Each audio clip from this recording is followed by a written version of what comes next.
7 de setembro de 1822.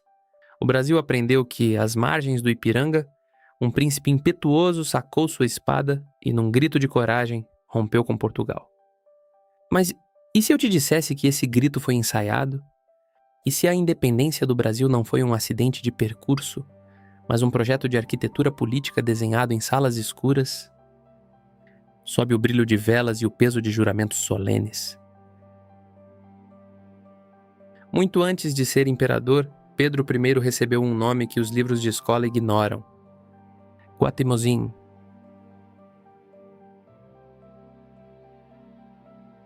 Ele não era apenas um governante, ele era um iniciado. Bem-vindo ao Entre Colunas. Hoje vamos revelar o plano secreto que deu origem à nossa nação. Para entender 1822, precisamos voltar ao caos de 1821.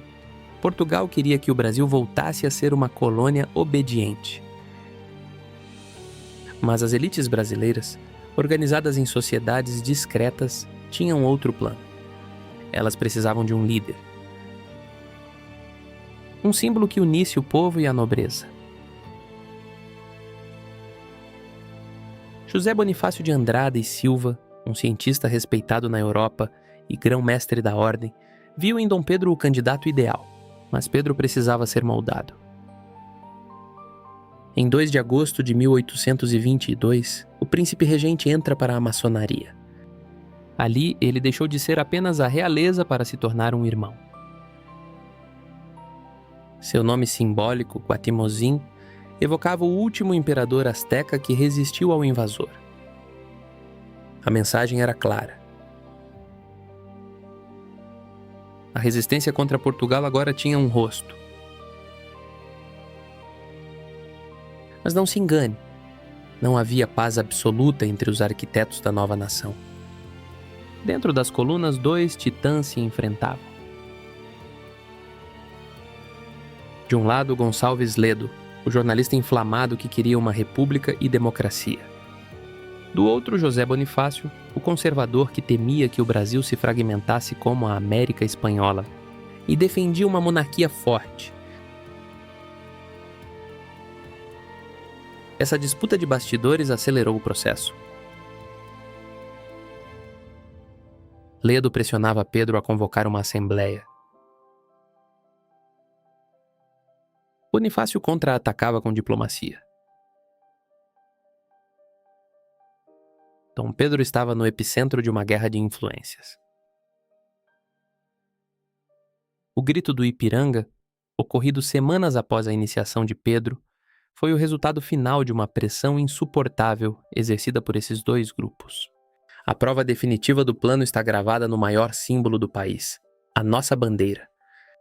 Esqueça a história de que o verde representa as matas e o amarelo, o ouro.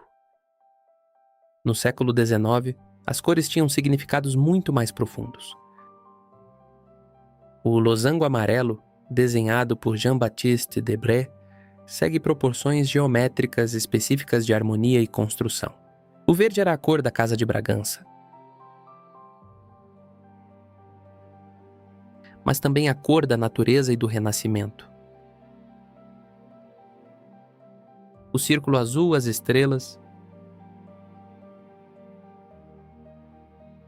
Cada detalhe foi uma composição cuidadosa para sinalizar ao mundo que o Brasil não era apenas um país novo, mas um império construído sob a luz do conhecimento e da ordem universal. Mas o pacto entre o imperador e seus arquitetos não duraria muito. Uma vez coroado, Dom Pedro I provou ser mais autoritário do que seus mentores previam. Em 1823, o conflito chegou ao limite. Na famosa Noite das Agonias, Pedro cercou a Assembleia com canhões. Ele mandou fechar as lojas que o criaram e perseguiu seus antigos irmãos. Bonifácio foi exilado. Ledo fugiu.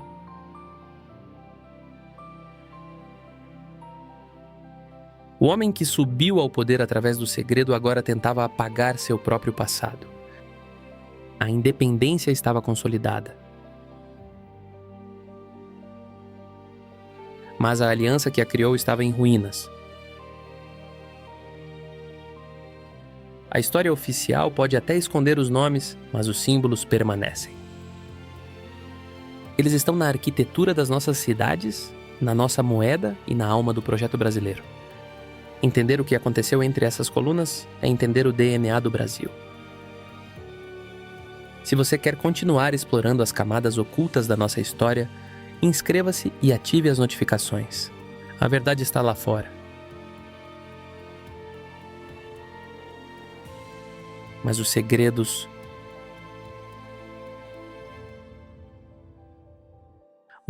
estão aqui dentro. Eu sou Entre Colunas. Até o próximo mistério.